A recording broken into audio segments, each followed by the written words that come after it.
From the world of politics to the world of business, this is Balance of Power.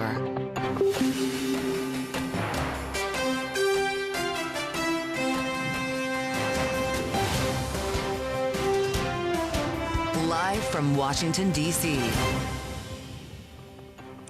From Bloomberg's Washington, D.C. studios to our TV and radio audiences worldwide, welcome to Balance of Power. Alongside Joe Matthew, I'm Kaylee Lyons. The FBI says the New Year's Eve attack in New Orleans was an act of terrorism perpetrated by a lone actor with no definitive link to the deadly Cybertruck explosion in Las Vegas. We'll bring you the latest on the investigations this hour, and we'll be joined by the member of Congress who represents the Louisiana district where the first attack happened, Democrat Troy Carter.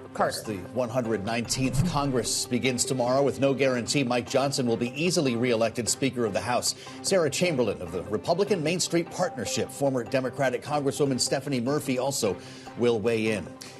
Happy New Year. Welcome to the Thursday edition of Balance of Power here on Bloomberg TV and radio. There's a lot to talk about, Kaylee. Of course, most of us started the new year with a lot of concern about what was happening with the threat of violence around the country, with one terror attack, as the FBI is calling it, and of course the explosion of the Cybertruck in Las Vegas. With many questions around the motive of that individual who was inside the truck still remaining. And of course, as a result of the attack in New Orleans specifically, the Sugar Bowl was postponed from yesterday. It is taking place now as we speak. And we heard pre-recorded words from President Joe Biden, who addressed the deadly attack just before the game. Federal law enforcement and the intelligence community are actively investigating, and so we're also continuing to investigate whether or not there's any connection between the New Orleans attack and the explosion in Las Vegas. As of now, they've just been briefed. They have not found any evidence of such a connection. The president has spoken since then, right before the game began. As Kaylee mentioned, it's underway right now, saying that there was a remote detonator used in the case in Las Vegas. Joining us now is Bloomberg's Michelle Jamrisko with the latest on all this.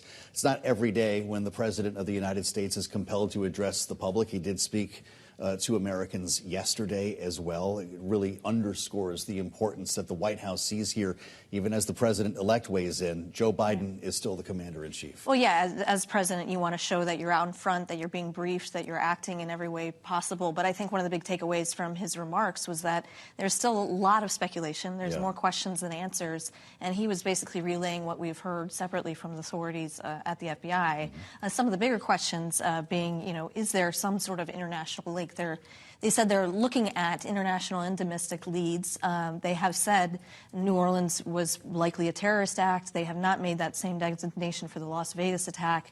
And there's a lot of differences between what they have in terms of information between the two attackers. But as you mentioned, no connection as of yet formed between those two attacks, even amid all these odd similarities that the drivers have in common. Well, as we await questions on these attacks, there also are questions around security, knowing there are a number of very high-profile events set to take place here in Washington in the coming days and weeks. You have the certification of the election result on January 6th, the state funeral on the 9th, and ultimately Trump's inauguration on the 20th. Yeah, I imagine for all three of those and more, you're going to see tighter security, and not just because of these events on the new year, but also because of it. And we've already seen that the U.S. Secret Service has come out and said that the January 6th events certification process will have a national security designation, a special designation that allows for more state and local law enforcement and tighter security. So, yeah, that's going to be pretty tight. Everyone kind of on high alert amid all the uncertainties. All right, Bloomberg's Michelle Jamrisko, thank you so much for your reporting. Now, the 119th Congress begins tomorrow, with the House set to vote for Speaker, and no guarantee that Mike Johnson will be able to re-secure the gavel, even with President-elect Trump throwing his support behind him. I think they'll support Speaker Johnson. I think we're going to have a great time in Washington, and I think we're going to get great support. That he's the one that can win right now. People like him. Almost everybody likes him. Others are very good, too, but they have 30 or 40 people that don't like him, so that's pretty tough.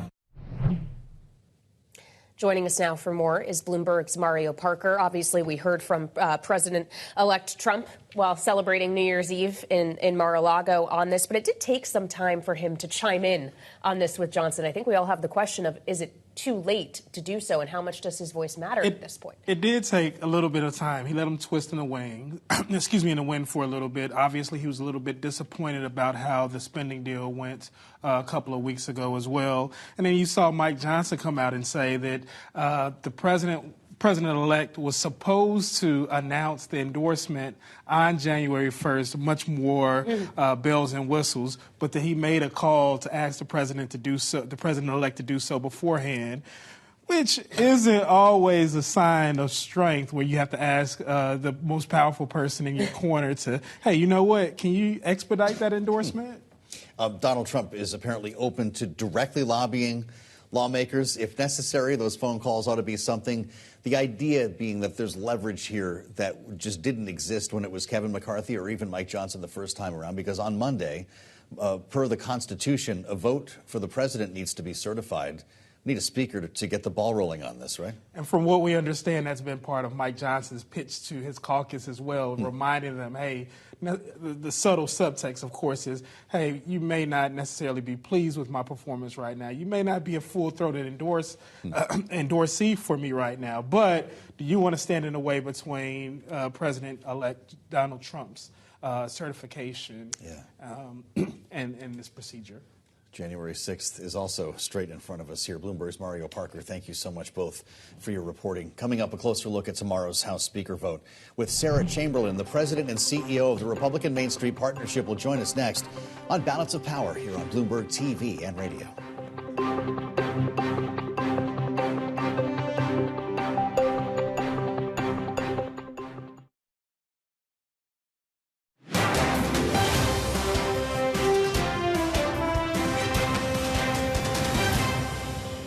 I think it's going to be okay, Larry. We'll have maybe one no vote, I think. I think we get it done on the first round. I'm certainly hopeful for that because, as we noted, we've got to stick together.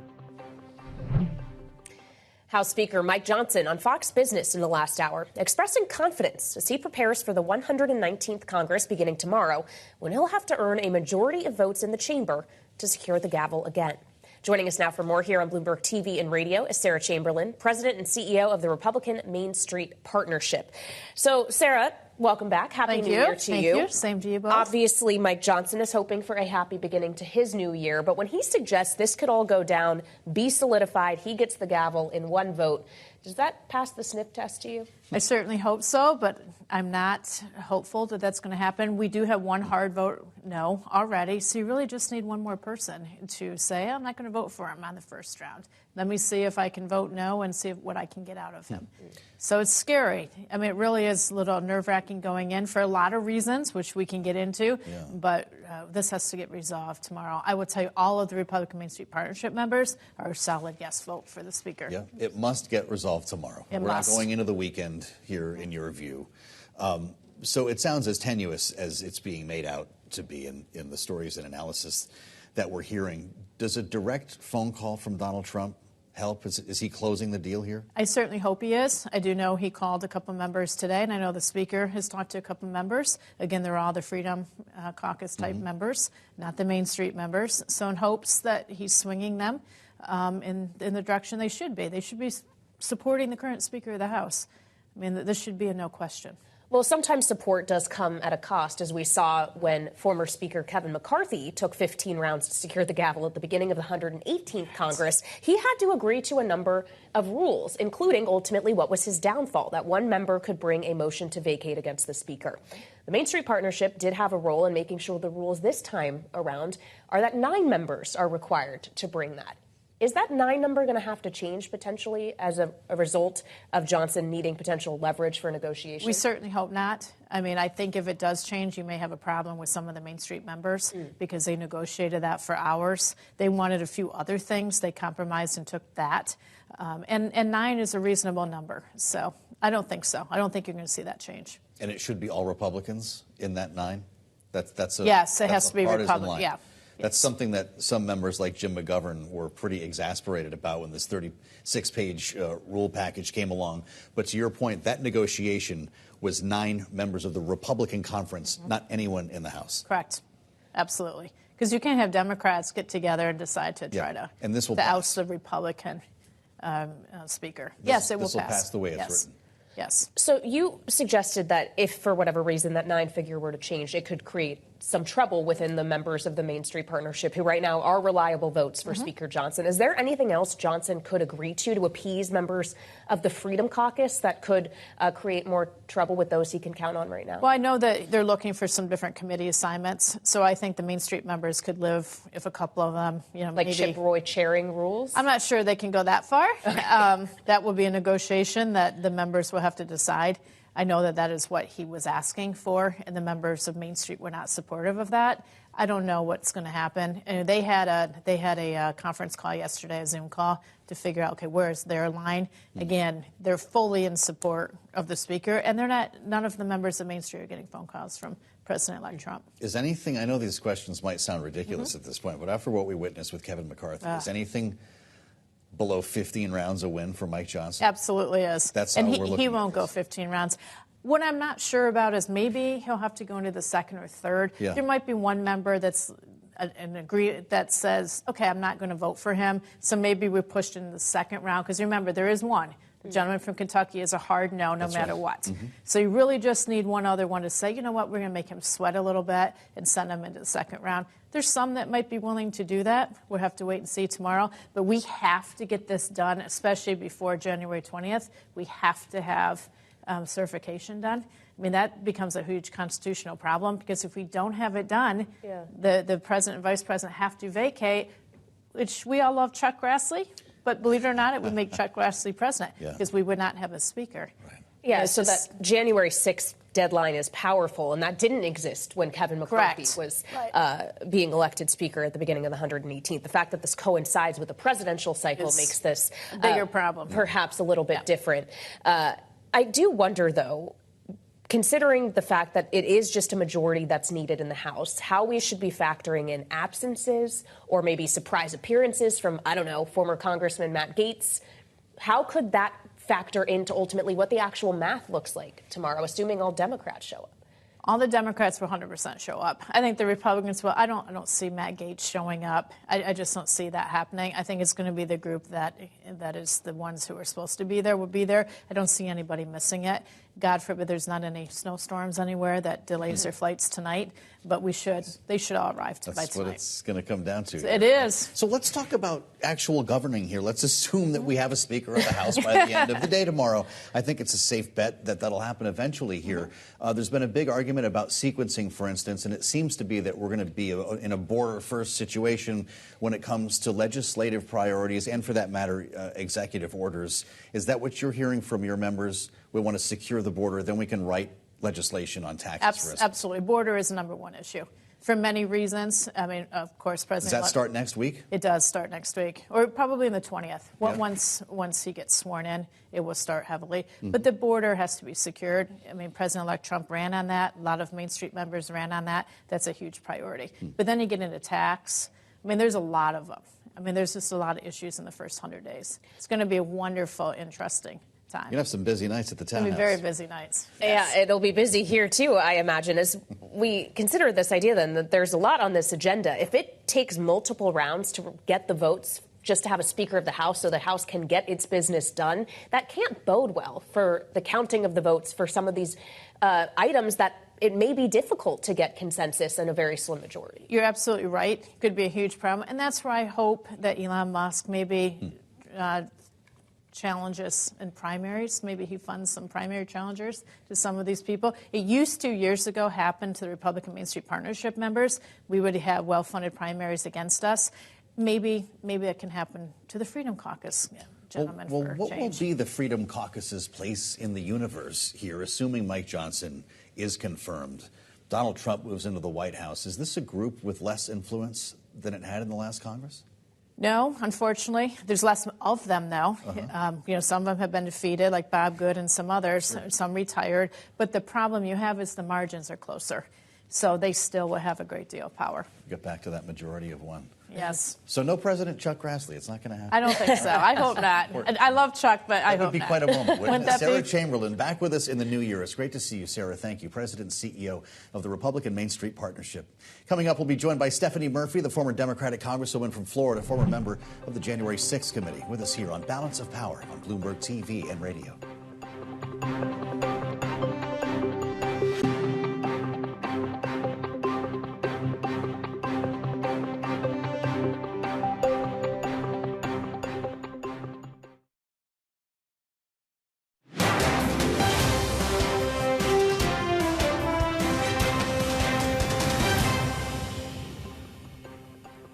is Balance of Power on Bloomberg TV and radio. I'm Joe Matthew alongside Kaylee Lyons in Washington. Thank you for joining. This hour, President Biden is awarding the Presidential Citizens Medal to 20 individuals, among them former Republican Congresswoman Liz Cheney for her work leading the January 6th committee alongside Congressman Benny Thompson. If you're with us on Bloomberg TV, a live view of the East Room in the White House as we prepare for that event. And joining us right now is Stephanie Murphy, the former Democratic Congresswoman from Florida. And, of course, Liz Cheney's colleague on that panel, Benny Thompson's colleague. Congresswoman, it's great to see you. Happy New Year and welcome back to Bloomberg TV and radio. I wonder if you can just frame this moment and what's going through your mind as you watch this event about to unfold on what is potentially the eve of Donald Trump pardoning the January 6 rioters. Well, Happy New Year's to you. It's great to be with you. I hope you and your viewers are off to a great start in 2025. You know, for me, watching this ceremony, I think it is well-deserved for both Liz Cheney and Benny Thompson. They led a committee. But what makes me a little sad is that it has to be commemorated. The simple duty of shining a light on a significant incident at the Capitol, an attack on the Capitol, would have to be recognized as an act of courage in the light of the whitewashing that has happened about January 6th. I know that we're a number of years beyond January 6th, 2021, and so many of the people who voted in this last election probably don't really remember what that was about or remember the shock that the nation felt when they saw the Capitol under attack. But the work that the January 6th committee did was important to have put down for history and for the record what happened that day. And certainly the leadership of Liz Cheney and Benny Thompson was critically important. And I think President Biden commemorating that with this award is a way to try to remind people as we head into this next administration that day had significant consequences for our country and that it's a day that we should never allow to happen again. Well, Congresswoman, the man who is about to take the oath of office and become president once again has suggested members of the January 6th committee should face prison for the work that they did. And I think it, for me, raises the question of whether what actually Liz Cheney and Benny Thompson and others need from President Biden at this time before Trump takes office is not a medal, but a preemptive pardon. I'm somebody who escaped an authoritarian country as a child because my parents had the audacity to work with the U.S. government and with the Vietnamese Southern government to try to fight for freedom and democracy for Vietnam. We didn't prevail, and that's the reason why we had to flee by sea, and we found refuge in America. America that provided us with freedom and the opportunity to live in a democracy. So I kind of refuse to believe that here in this democracy, with our balance of powers and our rule of law, that this will end in a place where any one of us who didn't do anything wrong other than to execute our duties as members of Congress, our oversight duties and our investigative duties should find ourselves facing persecution. So on Monday, when this happens again, this certification of the presidential vote for the first time since the day we're discussing right now, Congresswoman, Kamala Harris will preside in the chamber, much like Mike Pence did. And I'm guessing you see that as a win for democracy. It is a win for democracy because our country is about the peaceful transfer of power. 2021 was an aberration, and I should hope that it will always be an aberration for what America is about. When we have an election and the people have decided, no matter how closely they decided it, because they decided it with very, very narrow margins in this cycle, the people who did not prevail have an obligation to the citizens of this country to accept the results and to hope that the next administration does well, as I hope the next administration does well, because as an American, I want whoever is president, whether he's a part of my party or not, to succeed, because if he succeeds, then America succeeds. And so you're seeing the Democrats in this case do what is normal. And just because it's in contrast to the last, certification doesn't mean that that isn't what we have done for a couple of centuries now. Well, Congresswoman, we appreciate you looking ahead with us to Monday, January 6th. I do, though, want to ask you about what just happened on January 1st, knowing that you, after 9/11, the September 11th terrorist attacks, joined the Department of Defense, where you served as a national security specialist. I wonder your reaction to the attack in New Orleans specifically, which the FBI said today was an act of terrorism inspired by ISIS. This is an act of homegrown violent extremism, and that means that as a nation, we need to remain on guard. And what that means is this is a moment to invest in our law enforcement, to invest in the FBI. And so I certainly hope that this incoming administration does not make good on what they have said they will do to the FBI. The FBI is on the front lines preventing things like this from happening. And they are the unsung heroes on all of the New Orleans that did not happen. And it's only when the New Orleans, like incidents like New Orleans happens, that you understand really the role that they play. But they have stopped and prevented so many other attacks on the homeland, and they need to be resourced, and they need to have leadership that understands their role in keeping Americans safe. And I certainly hope this next administration understands that, especially with this recent reminder. All right. Stephanie Murphy, former Democratic Congresswoman from Florida, thank you so much for your time this evening. We appreciate it. And Joe, as we listen to the words of the former Congresswoman, it does put a spotlight once again on those who are tapped to serve homeland and national security roles in this incoming Trump administration, many of whom are going to face Senate confirmation battles in the weeks ahead. There's a call, of course, now as well from Republican leadership to advance the schedule on these confirmation hearings so that national security team can be in place when Donald Trump takes office. It's unclear if that's going to be possible, though. Kash Patel doesn't have a hearing scheduled till the middle of February. Yeah, so we'll have to see how that develops, and we'll still have more ahead on the deadly New Year's Eve attack in New Orleans specifically, with the congressman representing the district where it took place. Democrat Troy Carter of Louisiana is next on Balance of Power on Bloomberg TV and radio.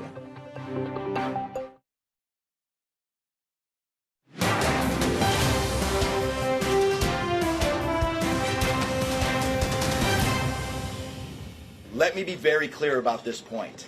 This was an act of terrorism. It was premeditated and an evil act. This was obviously a critical incident, and with that, lots of information and tips come pouring in from law enforcement, first responders, and the public.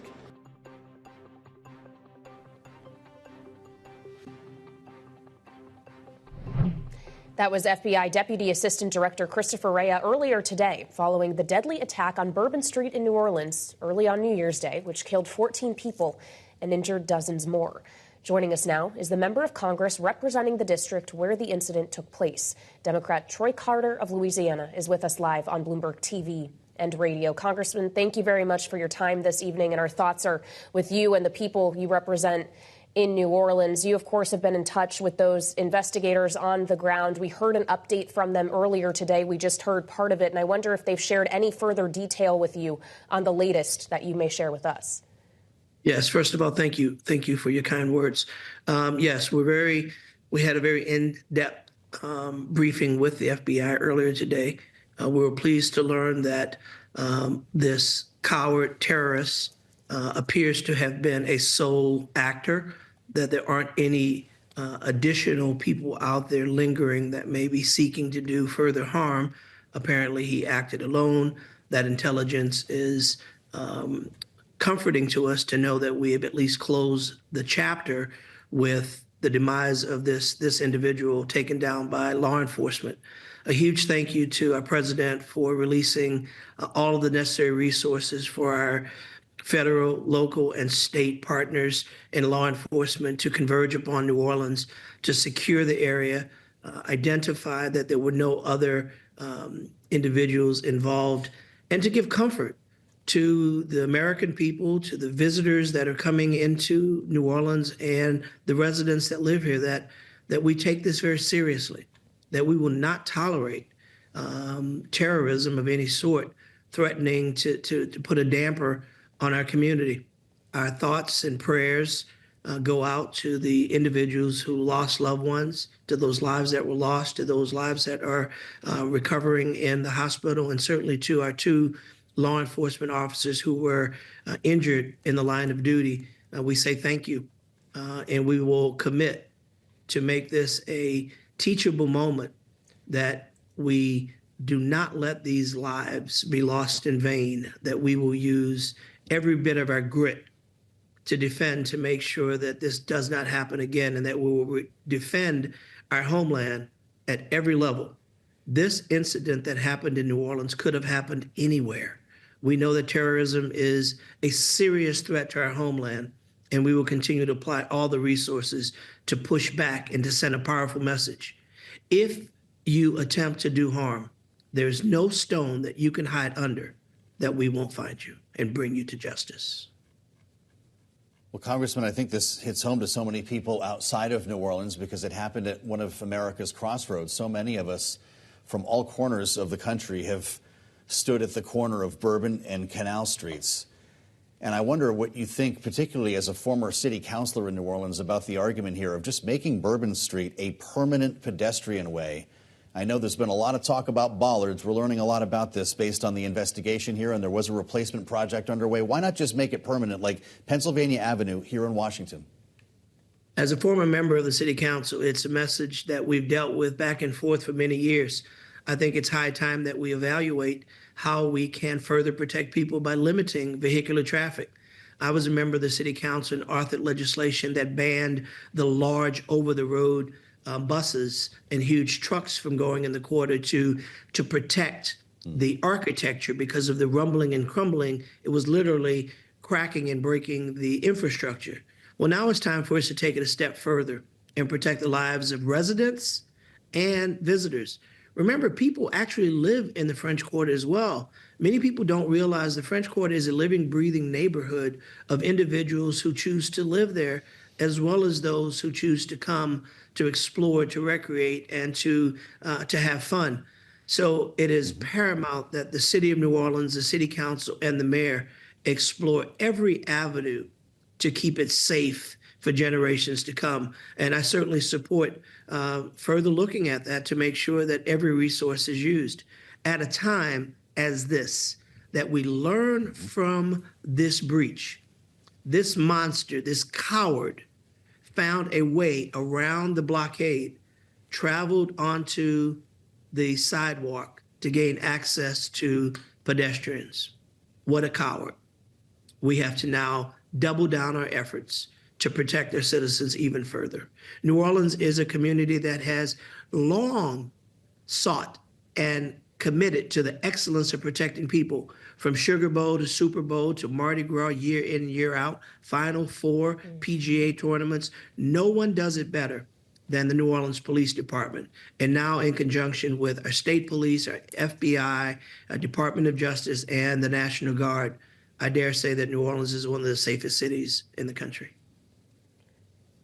Well, Congressman, as we consider the safety of New Orleans, we also have questions around safety of events that are going to take place in Washington, here where you serve in Congress in the coming weeks, as there's an election certification set to take place Monday, a state funeral for former President Jimmy Carter, and, of course, inauguration on January 20th. Are you concerned, given what we just saw take place, not just in New Orleans, but with questions around motive in the Las Vegas Cybertruck explosion as well, about security surrounding those events?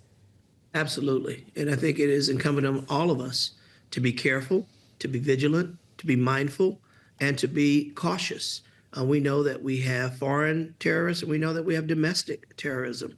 and we cannot afford to let our guards down on any of these events. Each of these events should be a teachable moment for America and Americans, and for all of our law enforcement to be ever vigilant and to apply every resource to ensure that our citizens are safe, and particularly in our place of making laws, in the power source of America, where Congress will meet to certify the election in the highest office of the land, to ensure that we have a peaceful transfer of power, and to ensure that we're able to go forward with the governance of America, regardless of our party and regardless of whether we agree or disagree. We have a responsibility to take care of the people's business, and we don't have to be hated by people who disagree with us, nor do we have to hate people that we disagree with. We have a responsibility to listen, respect, and to govern, and that's what we're here to do.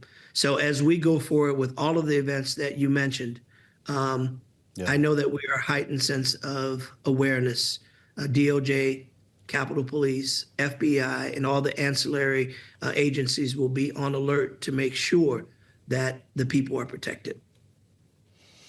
Congressman, we only have a minute left. I know that you are close to the military community. Our viewers and listeners should know that you're married to a major general in the United States Army. And I wonder if when you're back in Washington, we should be having a conversation about extremism in the military alongside this investigation. Absolutely. It is devastating to know that this individual, as I referred to as a coward, this individual once wore the colors of our military, who served in Afghanistan, served in the United States Army, has become radicalized and turned on the country that means so much to all of us. We have to further evaluate everyone, because all of our enemies don't always wear a sign that they are our enemies.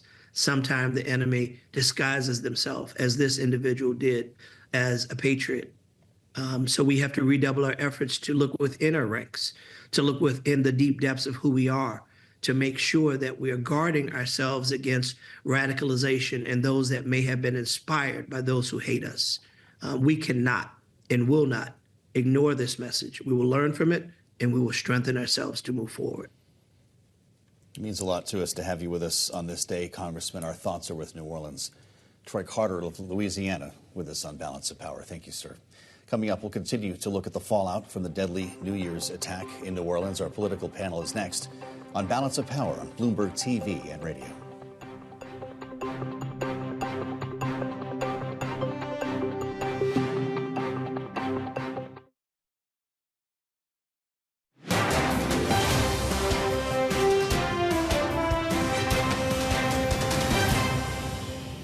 They're not targeting Democrats or Republicans. They're targeting America.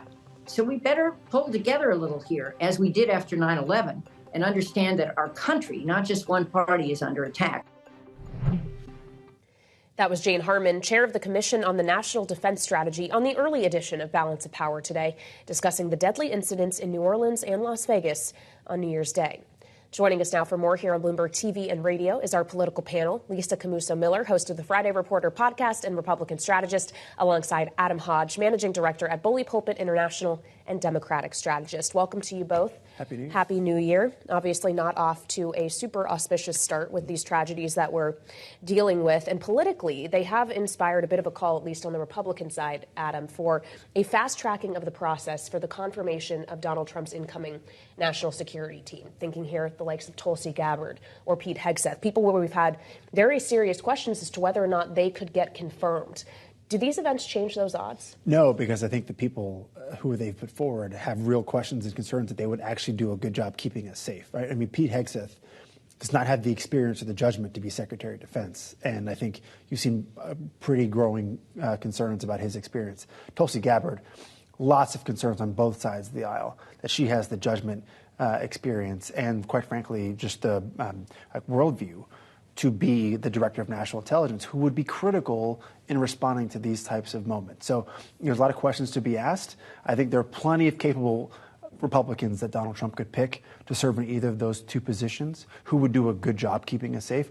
I don't think Democrats feel there's any reason to have comfort that Tulsi Gabbard, Pete Hegseth should be confirmed on a much faster base. Pete Hegseth has a January 14th confirmation hearing scheduled. Kash Patel, on his way to the FBI, presumably isn't going to be seen a hearing until the middle of February. Do these need to move up?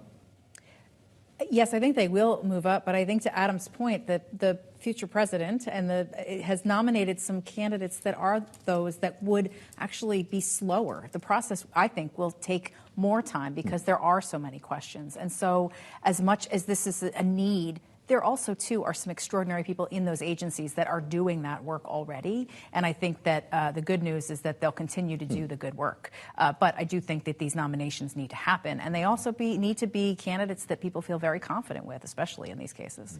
Well, right now they are the ones that Donald Trump says he wants. I guess we'll see if he changes his mind on that. We're also waiting to see if he corrects the record based off of his comments made about these attacks initially. He posted on Truth Social, "With the Biden open borders policy, I said many times during rallies and elsewhere that radical Islamic terrorism and other forms of violent crime will become so bad in America that will become hard to even imagine or believe. That time has come, only worse than ever imagined." Lisa, we know these individuals suspected of perpetrating these attacks were American citizens who served in the U.S. military. Does he need to correct himself on this front? Does it serve him even politically in the face of a tragedy like this? I don't think the facts matter here, really. I think that this just advances the narrative that he has advanced, and that is that there is a crime and a terrorism issue in the U.S. He's going to point to immigration because that gives him an opportunity in the Senate to move that bill along, because that's the first thing I think we're probably going to see happen in the Senate. So I don't expect that there will be a correction. I do think it's not accurate, and it definitely is more of a question about what we're doing to serve our military and armed services folks that are coming and having these kinds of reactions to whatever it is they're protesting and saying with these awful incidents. But I do think that the president himself won't feel compelled to do anything about correcting. I think it'd be the first time Donald Trump ever admitted that he. Well, so what's Joe Biden's job then for the next 3 weeks? To keep people trained on facts in this case, but also to deflect blame on his own administration. I mean, I think, look, these types of attacks are some of the hardest to defend against. And I think there's so much that the American people actually knew that the national security establishment and the team that he has in place at the White House actually prevented other incidents that we never even hear about. That was some of my experience in the White House. You can't go and talk about because of the successful efforts to stop these incidents from happening. They're going to double down, try to find out if there are anybody else who may be inspired even further from these attacks. You saw this in Europe, too. This is not a new phenomenon of ISIS-inspired people, whether it's at Christmas parades in Germany, unfortunately, really sadly, here in New Orleans. And that's why, really, the heart goes out to the victims and their families in New Orleans and this just terrible tragedy. Well, and as we consider the events that still lie before us just in the month of January, many of them would be designated as high-risk security events. The certification on Monday of the election, Trump's inauguration on January 20th. Adam, what is going to need to change to make people at least feel more secure in the light of the events of this week for those events ahead? I think one thing that the Biden administration can do is just to over-communicate to the American people. And so whether that's the president, whether that's, Jake Sullivan and the National Security Advisor, Liz Sherwood-Randall, the Attorney General, just be out there publicly talking about efforts to keep people safe. I know you also mentioned last segment, we've got Jimmy Carter's funeral, right? Yep. We'll be in D.C. There's a whole procession around that ceremony. So there's a lot for people to keep an eye on. But I think, unfortunately, we learned a lesson 4 years ago of what we need to do to harden the Capitol on things like certifying the right to vote, certifying the electoral count. And so I think you've already seen the barriers up. Yeah. I think it'll be even more security going into all these events. Yeah, include the U.S. Capitol. As a veteran of a former speaker's office, talk about the job here, presuming Mike Johnson is elected tomorrow, that he has to coordinate with Capitol Police, with federal authorities to keep all of these events. I mean, Adam made a great point about the extraordinary people that do the work behind the scenes. Yeah. That is also very much true at the U.S. Capitol. I mean, there's an extraordinary sense between the Sergeant at Arms and the Capitol Police and all those folks there that are every day, regardless of political background, guarding and making sure that that building stays safe. January 6th was an outlier, but here we go again. They were given a warning 4 years ago. They saw what could happen, and I know that they have already put together an extraordinary program to make sure that everyone is kept safe. I think this also just emboldens them to do as much as possible in order to keep that to be the case. Fascinating. Looks like we've got some breaking news from the White House here, Kaylee. The president, as we mentioned, in the middle of this medal ceremony, and it appears that he's going to be going to New Orleans. He at least says that he'll try to travel there, keeping in mind there is just 18 days left of his presidency. But obviously Biden has made it a point to go to areas of disasters or other tragedies as he has his final weeks here as not just being commander-in-chief, but empathizer-in-chief as well. Recalling his frequent references to Charlottesville, that would be on brand for him. We'll keep you posted on what we learn going forward. Coming up, Lisa Cabuso-Miller, Adam Hodge, stay with us. More with our panel. As yes, Congress gets back together tomorrow. Mike Johnson fighting to keep the gavel. We'll have more with the panel next on Balance of Power on Bloomberg TV and radio.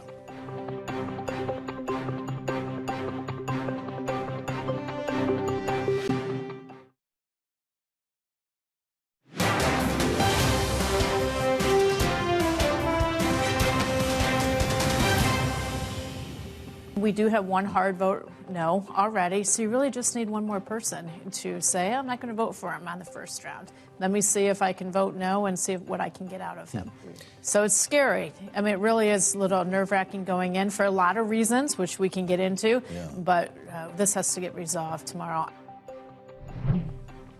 Sarah Chamberlain of the Republican Main Street Partnership speaking with us a short time ago about tomorrow's House Speaker vote. They're back, and with us our political panel, Lisa Cabuso-Miller and Adam Hodge, welcoming lawmakers back to Washington. The question is, what happens next here? And boy, I don't know if Mike Johnson is any Kevin McCarthy, but 15 rounds is a lot to compete with. We keep hearing it might be 2 or 3, but that he will keep the gavel.